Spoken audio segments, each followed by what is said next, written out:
ভারতের প্রধানমন্ত্রী নরেন্দ্র মোদীর পদত্যাগের দাবিতে এবার তার সরকারি বাসভবনের সামনে অবস্থান লই কংগ্রেসের শীর্ষ নেতৃবৃন্দ।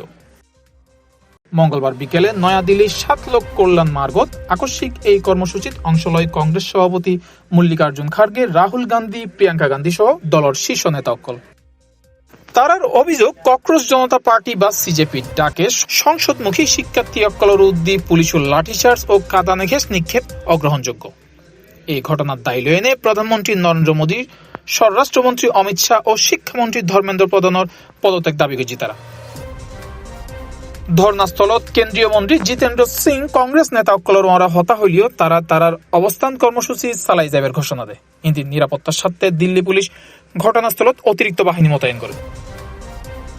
রাহুল গান্ধী তার সামাজিক যোগাযোগ মাধ্যম এক্সত লিখি ছাত্র অকলর উদ্দি হামলা মানে দেশের ভবিষ্যতের উদ্দি হামলা। তে দেশবাসীরে এই আন্দোলনের সংহতি প্রকাশের আহ্বান জানায়। কিন্তু দিল্লির বিক্ষোভোত্তুন আটক গড়ই রাহুল ও প্রিয়াঙ্কা গান্ধীরে। উল্লেখ্য, সাম্প্রতিক নিট পরীক্ষা, প্রশ্নপত্র ফাঁস এবং শিক্ষার্থী অকলের বিক্ষোভ গিরিয়ে নিয়ে ভারতের রাজনৈতিক অঙ্গনস্থলের নতুন উত্তেজনা। International desk, C+ TV।